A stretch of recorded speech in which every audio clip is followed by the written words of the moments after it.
Hello दोस्तों, नमस्कार, जय हिंद। स्वागत है आप सभी का हमारे यूट्यूब चैनल पर विजुअल आर्ट हिस्ट्री विद निधि, जहां मिलती है आपको कला से संबंधित संपूर्ण जानकारी, चाहे पाश्चात्य कला की हो या मूर्ति कला की या हो भारतीय चित्रकला की।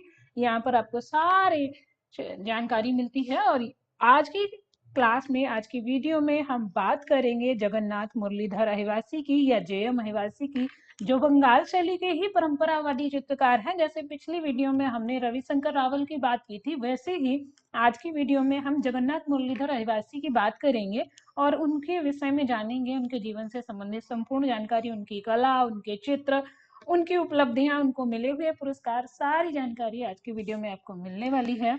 तो बने रहिएगा हमारे साथ। चलिए स्टार्ट करते हैं। जे एम अहिवासी, सबसे पहला नंबर, पहला क्वेश्चन, पहला पॉइंट यहीं से बन जाएगा कि इनका भाई पूरा नाम क्या है।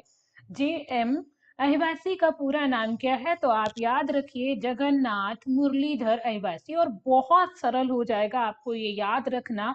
अभी मैं आपको बताती हूँ, क्योंकि इनका जन्म कब हुआ? 6 जुलाई 1901 को। और कहाँ हुआ? उत्तर प्रदेश के मथुरा जिले में। मोस्ट इंपॉर्टेंट है और यहीं से रिलेट कर लो आप, मथुरा जिले में बलदेव ग्राम में। ठीक है। जे एम अहिवासी या जगन्नाथ मुरलीधर अहिवासी, जिनका जन्म कहाँ हुआ? उत्तर प्रदेश के बलदेव ग्राम मथुरा जिले में 6 जुलाई 1901 ईस्वी को। और मथुरा में भाई किसका जन्म हुआ था? कृष्ण का। कृष्ण को कहते हैं मुरलीधर, और भगवान विष्णु का ही रूप है जगन्नाथ भगवान। तो ये भाई जब मुरलीधर हैं, तो मुरलीधरन नहीं है, मुरलीधर हैं, तो ये कहाँ के हैं? मथुरा के। ऐसे याद रखो, इनका जन्म कहाँ हुआ था? मथुरा में। मथुरा कहाँ है? उत्तर प्रदेश है। अहिवासी याद रखना। तो इनका नाम जगन्नाथ मुरलीधर अहिवासी। जन्म का हुआ 6 जुलाई 1901 ईस्वी में हुआ। कहाँ हुआ? उत्तर प्रदेश के मथुरा जिले में। गांव कौन सा? बलदेव ग्राम। तो ये चीज याद रखना, जन्म स्थान पूछ लिया जाता है।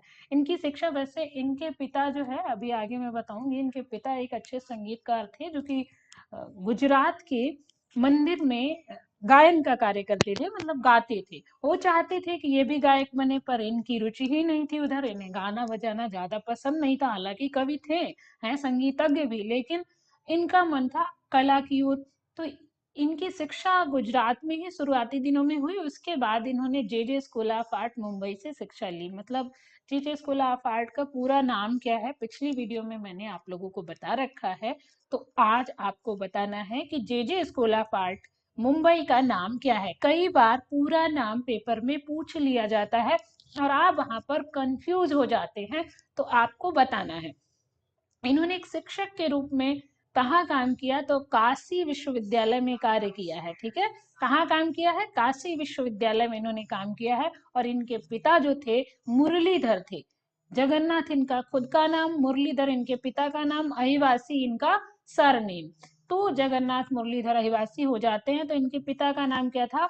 मुरलीधर था। और ये एक संगीतकार थे। ये मंदिरों में गायक के, एक मंदिर था जिसमें ये गायक के रूप में, या उस मंदिर में प्रभाती गायक जो होते हैं उनके रूप में काम करते थे।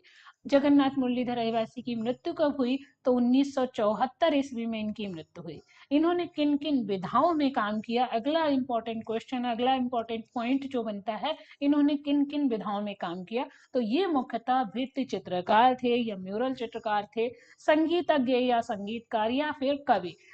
मतलब इतनी विधाओं में इन्होंने काम किया। इन्होंने भित्ति चित्रकार में काम किया, भित्ति चित्रकार के रूप में काम किया, म्यूरल चित्रकार के रूप में काम किया, एक संगीतज्ञ के रूप में काम किया, और एक कवि भी थे।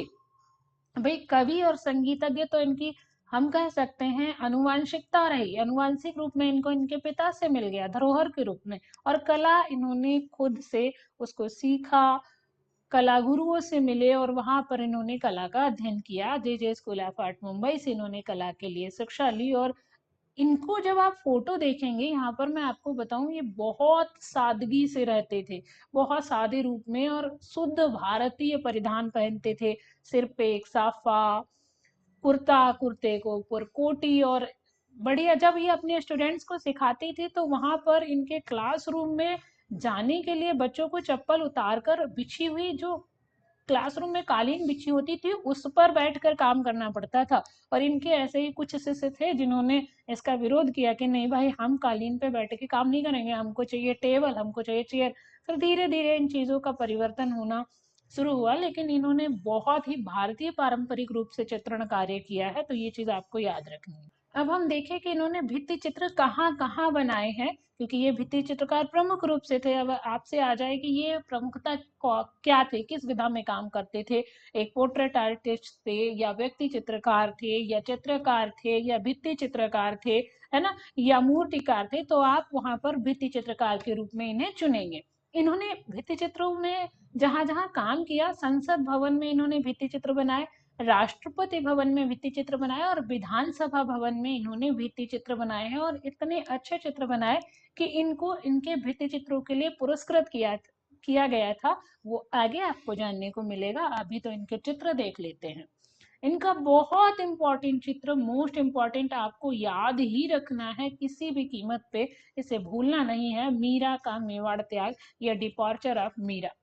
मीरा का मेवाड़ त्याग या डिपार्चर ऑफ मीरा, ये चित्र इंपॉर्टेंट किस लिए है भाई, जिसके साथ कुछ अलग होता है वही महत्वपूर्ण होता है।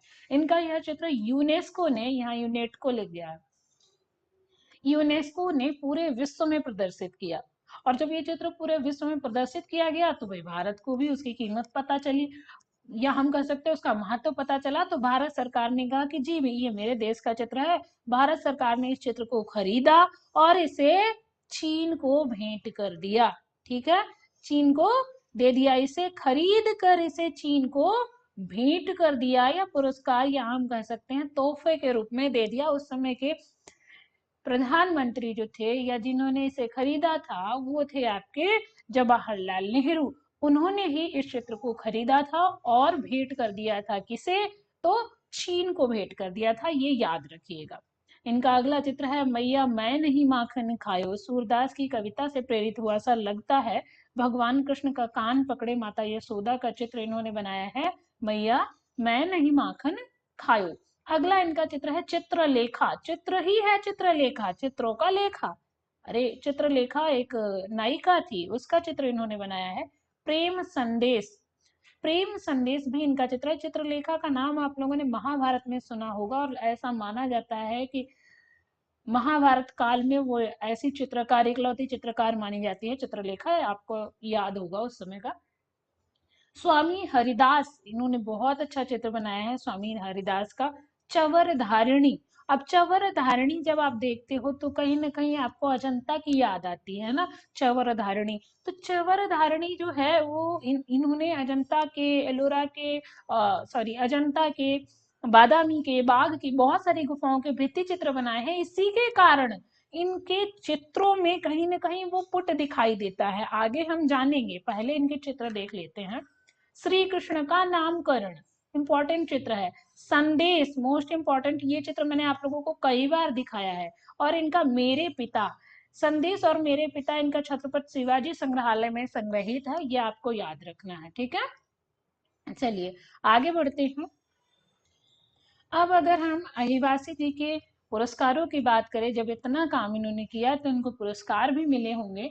इनकी शिक्षा के दौरान करसेट जी पुरस्कार 1927 ईस्वी में इन्हें दिया गया। करसेट जी पुरस्कार जब ये पढ़ रहे थे उसी समय में इनको मिला, और 1927 में ही इन्हें मेयो मेडल दिया गया। और मेयो मेडल की सूरत में आयोजित एक प्रदर्शनी थी, उसका स्वर्ण पदक मिला, सॉरी मेयो मेडल नहीं, मेयो मेडल की एक प्रदर्शनी आयोजित हुई जो कि कहाँ हुई, सूरत में, और वहां पर इन्हें स्वर्ण पदक मिला। ये तो इनके शुरुआती दौर के पुरस्कार थे। अगर इनके इंपॉर्टेंट पुरस्कार की बात करें तो महत्वपूर्ण पुरस्कार ये दो हो जाते हैं। इनकी जो इनका जो चित्र है संदेश, क्या है, संदेश, इस पेंटिंग को 1927 ईस्वी में बॉम्बे आर्ट सोसाइटी द्वारा स्वर्ण पदक दिया गया है। कौन सा स्वर्ण पदक दिया गया है इन्हें, 1927 ईस्वी में, इंपॉर्टेंट है। 1956 ईस्वी में इन्हें ललित कला अकादमी द्वारा स्वर्ण पदक मिला, मोस्ट इंपॉर्टेंट है ये, ललित कला अकादमी का स्वर्ण पदक इन्हें कब मिला, तो 1956 ईस्वी में इन्हें दिया गया था, याद रखिएगा।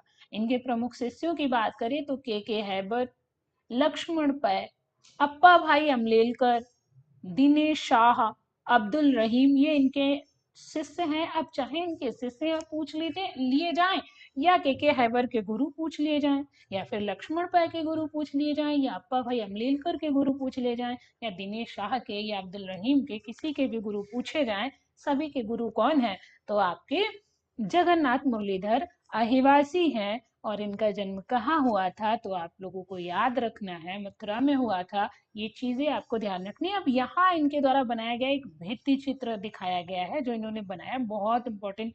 एक स्त्री के दो स्वरूपों को दिखाया गया है, एक तरफ लज्जावान और एक तरफ उदास खड़ी हुई स्त्री है। और उन्हीं का चित्रण इन्होंने किया, बहुत सुंदर चित्रण किया है। कहीं जैसे आप देखें ना, ये भारतीय कला परंपरा को दिखाता हुआ चित्र है इनका। चलिए आगे बढ़ते हैं। आदिवासी जी से जुड़े हुए कुछ इंपॉर्टेंट तथ्य देख लेते हैं। इनके पिता जो है ध्रुपद गायन शैली के उच्च कोटि के गायक थे, बहुत अच्छा गाते थे। वो चाहते थे कि ये कवि बने, ये गायक बने, लेकिन इन्हें गायकी पसंद नहीं थी, इन्हें कला में बहुत ज्यादा रुचि थी। इसीलिए इन्होंने गायकी न चुनकर कला को अपना आधार बनाया, या कला को अपना जीवन का श्रेय इन्होंने उसमें समाहित किया। आदिवासी ने अजंता, बाघ, एलोरा, एलिफेंटा और बादामी सित्तनवासल की प्रतिलिपियां इन्होंने बनाई हैं, प्रतिकृतियां या प्रतिलिपियां इन्होंने बनाई हैं, जिन पर इन्हें ललित कला अकादमी द्वारा स्वर्ण पदक मिला, या अकादमी का स्वर्ण पदक 1956 ईस्वी में इन्हें दिया गया।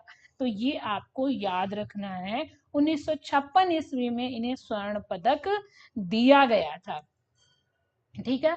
लघु चित्रों की तकनीकी और शैली से प्रेरित रहे हैं। मतलब भाई देखो, जब इतनी ये सारे ऊपर आप देखोगे, चाहे अजंता, बाघ, आप बादामी, सितनवासल, सब देखो लघु चित्र शैली। या हम कहें यहाँ पर हमको लघु चित्र शैली नहीं, देखो भित्ति चित्र देखने को मिलते हैं। लघु चित्र शैली जब आप मुगल में जाओ, जब आप राजस्थानी देखो, ये सब लघु चित्र शैली है। और क्योंकि बंगाल शैली के परंपरावादी चित्रकार हैं, तो बंगाल शैली के चित्रकारों का ध्येय ही था कि पुरानी कला की ओर वापस चलो, और इन्होंने जो है उसी परंपरा को आगे बढ़ाया। तो यहाँ हमको देखने को मिलता है इन्होंने लघु चित्र शैली, जैसे कांगड़ा की शैली, इन सब से प्रभावित होकर बहुत काम किया है। ठीक है। अभी यहाँ देखेंगे आप, 20वीं सदी के आरंभ से मध्य तक और पश्चिमी भारत में भारतीय कला के पुनरुत्थान काल में सबसे आगे जो है वो आपके जगन्नाथ मुरलीधर अहिवासी हैं। इनको आपको याद रखना है। इनकी कला की बात करें तो राजपूत, जैन, कांगड़ा शैली, इन सभी शैलियों के लघु चित्रों से प्रेरित और प्रभावित होकर इन्होंने अपना चित्रण कार्य किया। इनकी चित्रण शैली जो थी काफी मोटी थी, मतलब मोटे और अपारदर्शी रंग लगाते थे, और जिससे बहुत सारे चित्रकार प्रभावित होते थे, बहुत अच्छा इसको मानते थे। सन 1961 ईस्वी में भारतीय मूर्तियों और चित्रों पर आधारित अहिवासी की पुस्तक, यहाँ अहितासी लिखा है,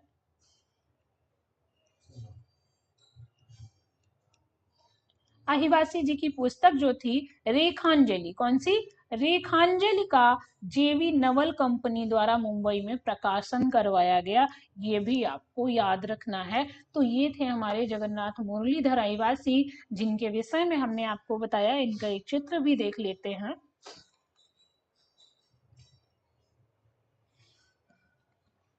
यहाँ आप देख सकते हैं इनका चित्र है चवर धारिणी। ये आप देखेंगे तो काफी बढ़िया चित्र इन्होंने बनाया है। एक स्त्री को चवर लेके उसको करते हुए, उस पे हिलाते हुए बनाया गया है। यहाँ दासियां लगी हुई हैं, इनके बाल बना रही हैं, इनको तैयार कर रही हैं। ये सारी चीजें इन्होंने अपने चित्रों में बनाई हैं, आप यहाँ पर देख सकते हैं। तो अब हम अहिवासी जी से क्वेश्चन पूछते हैं कि जगन्नाथ मुरलीधर अहिवासी के किस चित्र पर उन्हें पुरस्कार मिला था? Question number 1। प्रश्न नंबर 2 है, जगन्नाथ मुरलीधर अहिवासी के पिता किस गायन में सिद्धहस्त थे, या क्या बहुत अच्छा गाते थे? क्वेश्चन नंबर 3 है, जगन्नाथ मुरलीधर अहिवासी का कौन सा चित्र भारत सरकार ने खरीद कर उसे भेंट स्वरूप चीन को दे दिया था? क्वेश्चन नंबर 4 है, जगन्नाथ मुरलीधर अहिवासी किस कला से प्रभावित थे? क्वेश्चन नंबर 5 है, मुरलीधर अहिवासी के कौन से चित्र को मुरलीधर आदिवासी का कौन सा चित्र शिवाजी संग्रहालय में संग्रहित है? आपको बताना है। तो ये 5 क्वेश्चन है। अगर वीडियो आपने सही से देखी है तो आप आंसर जरूर दे पाएंगे और कमेंट करके जरूर बताइएगा वीडियो आपको कैसी लगी।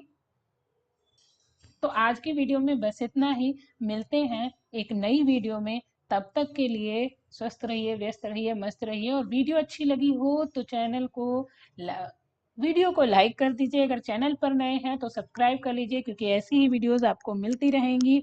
और कमेंट करके जरूर बताइएगा आज की वीडियो आपको कैसी लगी।